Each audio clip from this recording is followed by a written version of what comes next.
The Halloway farmhouse stood like a scar at the farthest edge of Lancaster's farmlands, a lonely structure that seemed to lean slightly against the wind as though it had been battered by decades of storms. Its shutters rattled in the night, and its roof bore the patchwork scars of repairs that never quite matched the original wood. Travellers who passed it along the dirt road swore the house looked different depending on the time of day, sometimes almost welcoming in the morning light, other times sunken and hollow when the fog rolled in from the fields. By the early 1920s, locals knew the farmhouse belonged to Martha Halloway, a woman who kept to herself and was rarely seen in town except for Sunday services and the occasional trip to the general store. The property stretched across several acres of cornfields and wild grass, its fence leaning where years of frost had warped the wood and sent nails rusting into the soil. The Halloways had owned the land for generations, each family member buried on a sloping hill at the back of the property where a small cluster of weathered gravestones leaned at precarious angles. Neighbors said that at dusk, the sound of wind passing over that hill was unlike anywhere else in the county. Long, hollow wails that carried too far and too loud to be explained as just weather. Children were warned not to play too close to the Halloway fields, not for fear of trespassing, but because something about that land felt wrong, as though it did not belong entirely to the living. Inside, the house was no less unsettling. Its rooms were narrow and shadowed, with ceilings low enough that a tall man might graze them with his head. The wallpaper had begun to peel in places, exposing the raw wood beneath, and the windows were often clouded with condensation even in dry weather. The air smelled faintly of earth, as though the walls themselves were breathing in the dirt from outside. Martha kept the house in order, but no amount of scrubbing seemed to erase the sense of heaviness that clung to every object within. The kitchen table bore deep scratches, as though something with iron claws had raked across its surface long ago, and the cellar door had a habit of creaking open by itself even when latched. Martha herself was a woman whose presence matched the house, stern, strong-backed, and unyielding. Her neighbors described her as a person of quiet authority, one who rarely spoke unless it was necessary, and who seemed to regard most people with a distant politeness that stopped short of warmth. Since the death of her husband 2 years prior, Martha had withdrawn even further from the world, content to work the farm with the help of her children, Robert and Elsie, and let the seasons pass in their unchanging rhythm. To most, she seemed like a figure fixed in place, one who would live and die on that farm as generations before her had done, without disturbance or spectacle. But the house, some claimed, had other intentions. There were stories of strange sounds late at night, of lights in the windows when the family was fast asleep, of figures moving just beyond the edge of the cornfields, only to vanish when approached. The farm animals had grown skittish over the years, often refusing to graze near the back fence, and more than once a stray dog was found dead near the property with no clear cause.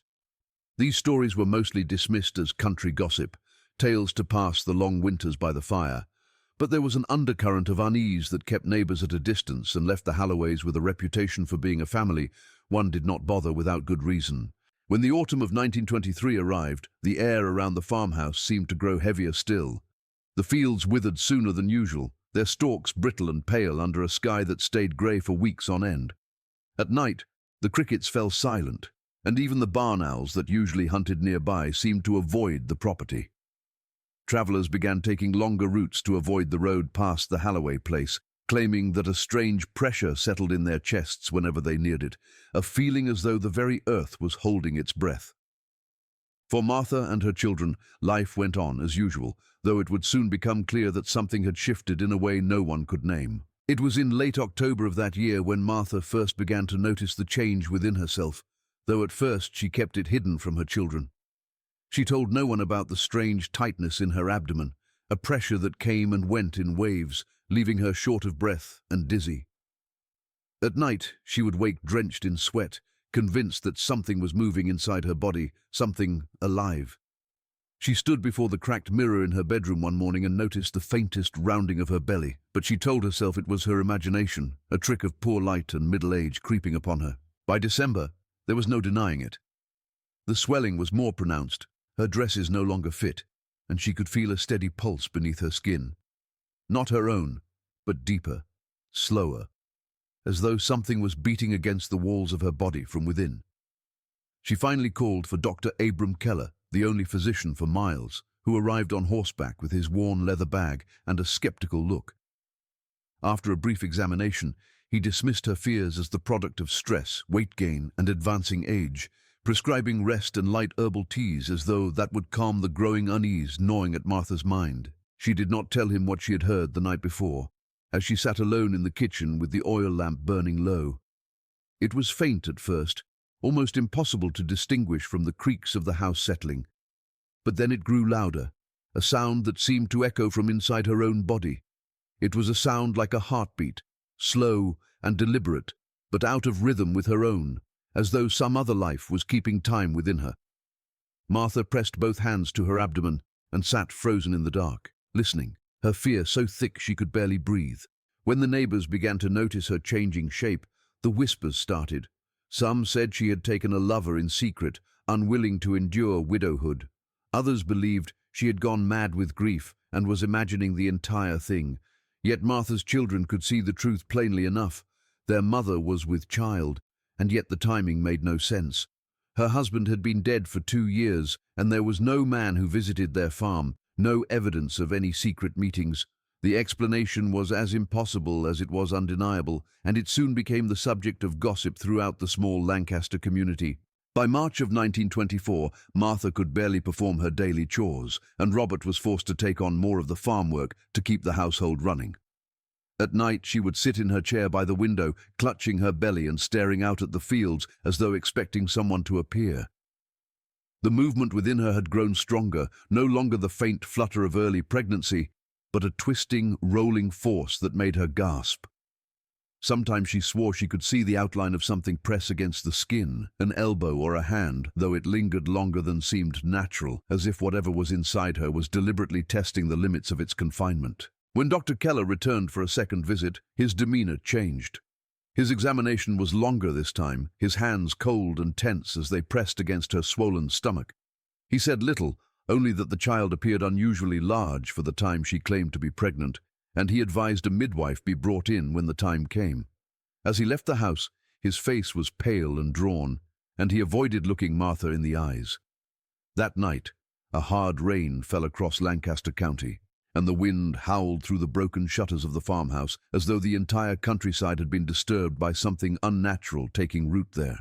The birth came in the height of summer, when the air was thick and unmoving, and the cornfields surrounding the farmhouse stood tall enough to blot out the horizon. Martha had been confined to her bed for several days, her body racked by waves of pain that came at irregular intervals, each one leaving her drenched in sweat and trembling. Robert sent word for the midwife, who arrived with a look of grim determination, clutching her small leather satchel of tools and cloths. By the time she stepped through the farmhouse door, the house was filled with an unnatural stillness, the kind that made every creak of the floorboards sound like a shout in a church. Outside, neighbors gathered on the porch and in the yard, curious but anxious, unwilling to leave though they could not explain why they had come. They whispered to one another in hushed tones, glancing at the darkened windows where no sound of labor seemed to come. The usual cries and moans that accompany a birth were absent. Instead, there were long stretches of silence broken only by the sound of the midwife's footsteps moving across the upstairs floor. Some swore they heard other noises too, strange thuds, as though something heavy had fallen, and a low humming sound that seemed to vibrate through the walls. When at last the child emerged, it was said there was no cry, no wail to announce its arrival. The midwife later claimed that the boy simply opened his eyes and stared at her, unblinking, his gaze so intense she nearly dropped him. His skin was pale as milk, his hair jet black, and for a moment the midwife thought he was not breathing at all until she saw the slow rise and fall of his chest. Martha, exhausted and barely conscious, took the child into her arms, and only then did he make a sound. Not a cry, but a faint, steady hum, like the sound of wind passing through a hollow pipe. Robert and Elsie entered the room and stood frozen by the sight of their new brother. The boy's eyes seemed too knowing, too fixed, as though he were not seeing them for the first time, but recognizing something he had been waiting to find. The midwife wrapped him in a thin blanket and noted how strangely calm he was, never fussing or squirming, only watching. She left the house shortly after, her face pale, and those who saw her on the porch said she walked quickly to her cart without saying a word, as though eager to put as much distance as possible between herself and whatever had taken place inside that room. In the days that followed, the boy thrived with an unsettling swiftness. His cries were rare, his appetite enormous, and his movements unusually deliberate for a newborn. Neighbors came to pay visits out of curiosity, but many left with a chill they could not quite explain. They said the child's stare followed them around the room, that he seemed to study them in a way no infant should be capable of. Some claimed they heard faint sounds at night drifting from the farmhouse, sounds like soft chanting or murmured voices, though no one in the family would speak of it when asked. By the time the boy was named Samuel, it was clear that this was no ordinary child. At 3 months old, he could hold himself upright in his crib for minutes at a time, gripping the rails with a strength that startled his mother. By the end of his first year, he was walking with a confidence that seemed older than his age, his steps measured and silent as he moved from room to room. There was something about him that unsettled even his siblings, though they never said so aloud. And it became a quiet understanding in the community that the Holloway child was not one to be left alone with strangers. As Samuel grew older, the neighbors' curiosity gave way to fear, and the gossip that once swirled around the Holloway farmhouse turned into quiet, cautious avoidance. Children who once dared each other to run up to the porch no longer approached the property, claiming that Samuel would sometimes be standing in the upstairs window watching them, motionless for long stretches of time. There were accounts of him wandering the fields at night, barefoot and silent, the moonlight catching his pale skin as he stood among the cornrows staring up at the sky as if listening for something beyond the earth. Robert had caught him outside more than once in the dead of night, his face blank and calm, his small hands resting against the rough wooden posts of the fence as though he was waiting for it to open. By the time he was 4 years old, Samuel could speak with startling clarity, stringing together sentences with the vocabulary of a much older child. He rarely asked questions, preferring instead to state things in a way that left adults uneasy, as though he knew more than he should. He would remark on things before they happened, the coming of storms, the arrival of visitors, the breaking of tools in the barn, and each time his predictions were unnervingly precise. Martha never scolded him for this, but watched him closely, her expression hard to read, her hands tightening around whatever she happened to be holding whenever Samuel spoke. The farm itself seemed to change as Samuel grew. The corn stalks grew taller and denser, their husks strangely brittle, and the soil around the back hill turned black and soft even during dry spells.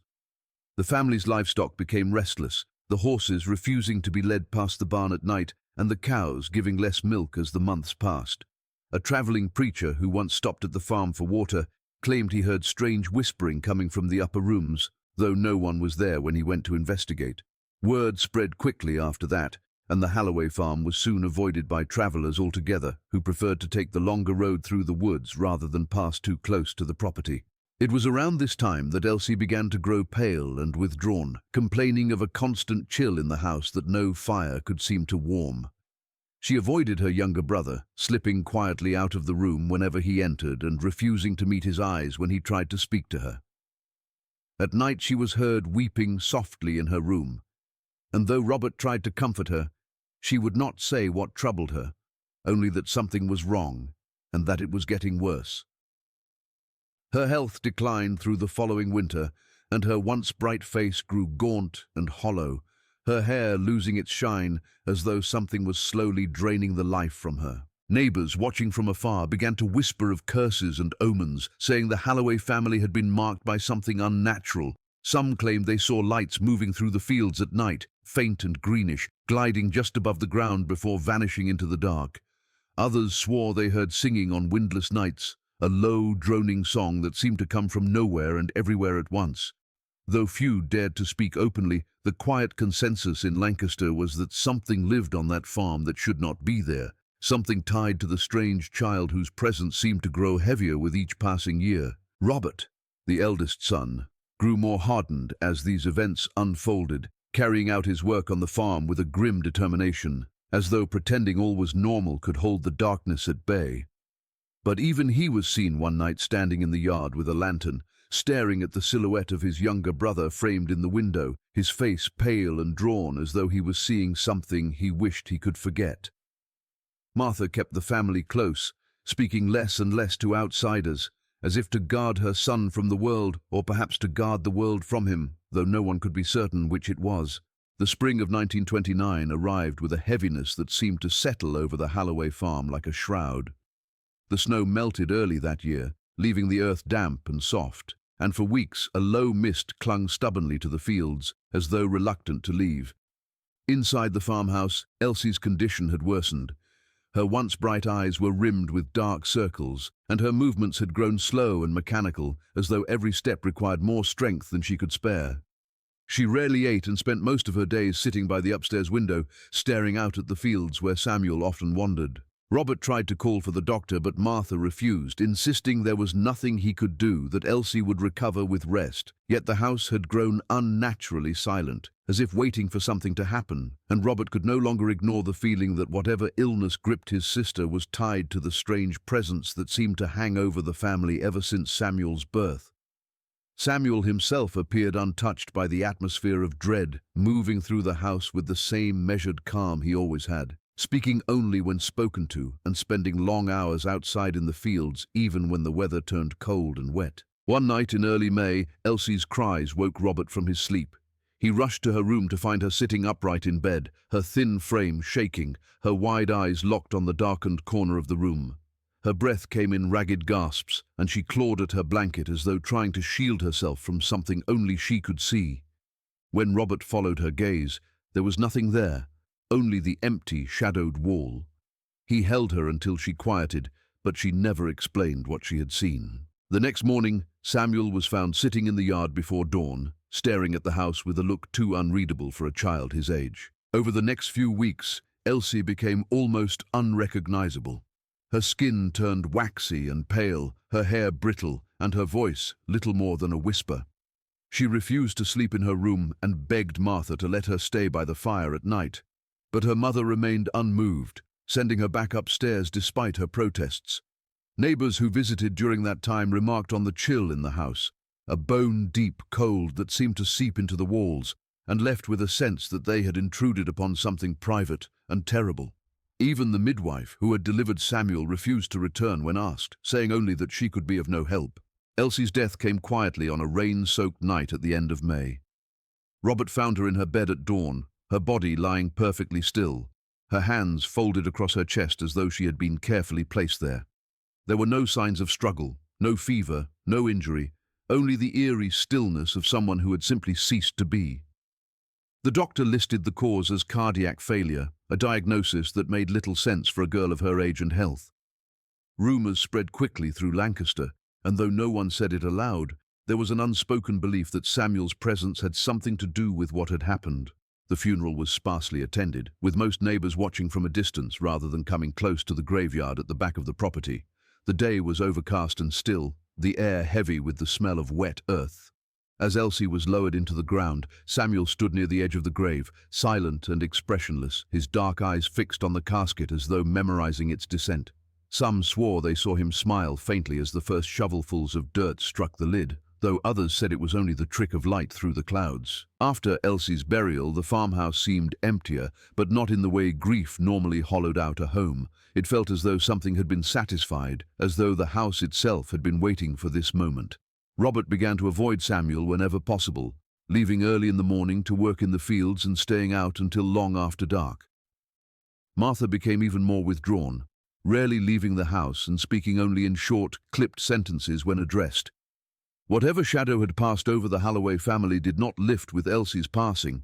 If anything, it deepened, and the quiet dread surrounding the farm only grew heavier as the summer wore on. After Elsie's burial, a heavy silence seemed to sink over the farm, one that no sound could quite break.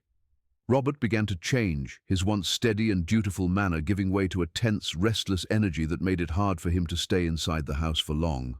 He spent more time working the fields, sometimes long past sundown, as though the act of keeping his hands busy might keep the darkness of the farmhouse from swallowing him. At night he often slept in the barn instead of his own bed, unwilling to share the same roof with whatever force seemed to have taken root in his family home. Samuel remained as calm and distant as ever, his movements deliberate and slow, his dark eyes watching everything with that same unnerving focus that unsettled even the bravest visitor. He had grown taller, leaner, and there was something about his presence now that felt older than his years, something that made Robert's skin crawl. Martha spoke little, spending most of her days in the kitchen, her hands idle on the table, staring into the middle distance as if waiting for something only she knew was coming. The house itself had grown darker, the air heavy, the shutters rattling even on windless days as though the house itself were restless. The neighbors noticed Robert's growing unease and began to speculate that he might leave altogether.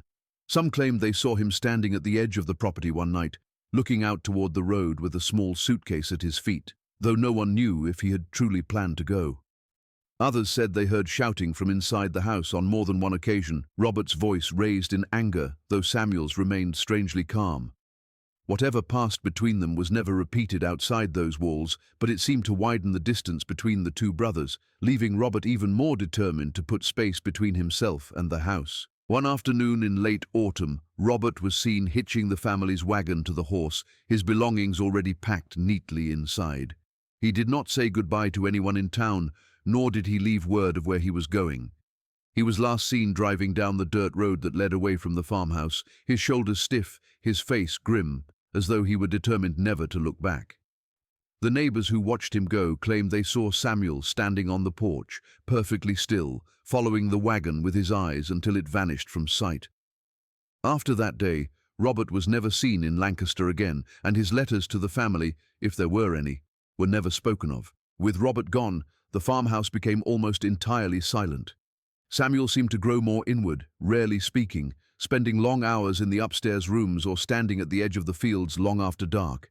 Travelers who passed by swore they saw him there, his figure barely visible in the moonlight, unmoving for hours at a time. Some said they saw lights in the windows even when Martha had extinguished the lamps, strange, pale glows that moved from room to room as though someone were carrying a lantern, though no one ever heard footsteps or saw anyone come or go. By the early 1940s, few dared approach the Halloway property at all.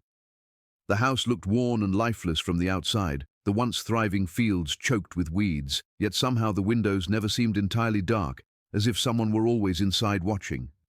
A handful of deliverymen who still brought supplies to the farm reported seeing Samuel only briefly, his face appearing at a window or a door before vanishing just as quickly, leaving them to wonder if they had imagined it. The farmhouse had become more rumor than reality, a place spoken of in hushed tones, a place children were warned never to go near after sunset, a place where time itself seemed to have stopped. By the summer of 1951, the farmhouse had become little more than a silhouette on the horizon, a grey shape against the endless sweep of empty fields. The fence had fallen in several places, the barn sagged under its own weight, and the cornfields that had once been tended so carefully now stood wild and overgrown, swallowing the paths that once led to the back hill. Martha was rarely seen by then, her figure occasionally glimpsed at an upstairs window, her posture rigid, her face unreadable. Those who passed by said she had grown frail and thin, but her eyes remained sharp, glinting like shards of glass from behind the warped glass panes. Inside, the house had taken on an even heavier stillness, the air stale and close, as though whatever energy had once kept it alive was slowly being drained away. Samuel, now a man grown, was said to move through the house without a sound, his presence barely more than a shadow slipping between rooms. Neighbors spoke of hearing footsteps across the floorboards at odd hours of the night, even when no lamp burned, the sound measured and deliberate, like the pacing of someone who could not sleep. There were also reports of shapes seen in the upstairs windows, not just Samuel, but figures standing behind him, indistinct, as if the house held more occupants than anyone had ever counted. The final weeks of Martha's life were marked by an unearthly quiet that unnerved even the few brave souls who still dared pass near the property. The farmhouse no longer looked abandoned but watchful, its windows dark but somehow alert, as though the house itself was aware of being observed. Travelers along the road described hearing faint sounds drifting from the fields, low, humming tones that rose and fell like a chant carried by a wind that never seemed to touch the trees. Dogs refused to go near the property, straining at their leashes and whining until their owners turned back toward town. It was a peddler who first discovered that something was wrong. Passing by on his way to sell wares in the next village, he noticed the front door of the house standing slightly ajar, the curtain in the window moving as if brushed aside by an unseen hand. When no one answered his calls, he stepped inside and found the house dim and cold, as if it had been shut up for the winter, though it was the height of July. Dust lay thick on the furniture, but there were no signs of disarray, No overturned chairs, no signs of a struggle, no indication that anything had been stolen or disturbed. Martha was found in the upstairs bedroom, seated upright in her chair near the window, her hands folded in her lap. Her eyes were closed, her expression serene, as though she had simply fallen asleep and never woken. The doctor who was called to the scene could not give a cause of death beyond old age, though there was something in his voice when he spoke that suggested he was uneasy. What unsettled him most, he later told a friend, was the absence of Samuel. There were no footprints in the dust, no belongings missing, no note to explain where he had gone. It was as though he had simply vanished from the house without ever leaving. In the weeks that followed, the house stood untouched, waiting for someone to claim it, but no one ever did. Eventually, the town voted to have it torn down, and by autumn, only a bare patch of earth remained where the farmhouse had once stood. Yet those who lived nearby insisted that the place never felt empty. They spoke of seeing a lone figure standing where the porch used to be, tall and motionless, its face turned toward the road as if watching for something. Some claimed to see a second figure standing behind it in the moonlight, a frail silhouette in a rocking chair, and swore they could hear the faint sound of floorboards creaking when there was no wind at all. In the years after the farmhouse was torn down, the story of the Holloway family refused to fade. It became a kind of ghost story whispered around kitchen tables and passed along to children as a warning not to wander too far from home after dark. The field where the house once stood was left fallow, no one daring to plant or build there, and with every season the weeds grew taller, until the place became an overgrown scar in the landscape. Travelers who passed along the road still reported seeing movement among the stalks, fleeting glimpses of a pale figure standing with its back to them, gone by the time they looked twice. Some nights, the locals claimed, the air around the field grew colder without warning, and the crickets fell silent as if the whole countryside were holding its breath. Those who lived closest said they could hear faint sounds carried across the night, the creak of a rocking chair, the soft, measured tread of footsteps pacing a floor that no longer existed. In the right light, on the right nights, they said you could see shapes standing on the empty ground where the farmhouse porch once stood, one tall and still, the other seated, both facing the road. Few dared to go near when the moon was full, and those who did reported feeling watched until they crossed back over the fence. With time, the story of Samuel became darker and more elaborate, shaped by fear and retelling. Some said he had never been human at all, that Martha's strange pregnancy had been a curse brought down on the family for some unspoken sin. Others claimed that Samuel still walked the fields, unchanged by the years, his appearance that of the boy who had once stood silently in the cornrows, his face pale and his eyes dark and fixed on something far beyond the living. There were even accounts of travelers meeting a young man on the road near the property who asked for the time of night in a voice too calm, only to vanish when they turned to look back. The legend of the Halloways spread beyond Lancaster, drawing the attention of amateur historians, ghost hunters, and those hungry for proof of the supernatural. Some came with cameras and notebooks, camping at the edge of the property to document what they saw, but most left with little more than uneasy feelings and restless nights. A few claimed to capture strange sounds, faint humming, almost like a child's lullaby, on their recording equipment, though skeptics insisted it was nothing more than wind through the grass. Still, the persistence of the stories kept people coming back, and each new tale of strange lights or ghostly figures added another layer to the myth. Even in town, the memory of the Halloways never softened. Older residents refused to speak of them in public, shaking their heads when asked and changing the subject. The churchyard where Elsie was buried remained carefully tended, but her grave was often found with fresh soil turned up, as though something had been moving beneath.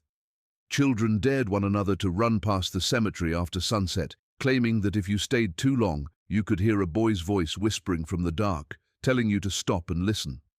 No one ever stayed long enough to find out what would happen if you did. Decades passed, yet the field remained untouched, a silent reminder of a story that refused to be forgotten.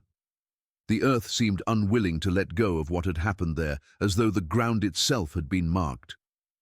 To this day, when the fog rolls in thick and low, the shape of the old Holloway farmhouse is said to appear faintly on the horizon, its windows glowing with a pale, unnatural light, and those who have seen it swear they heard the sound of footsteps on the porch, slow and steady, as though someone was still inside, waiting for the door to open.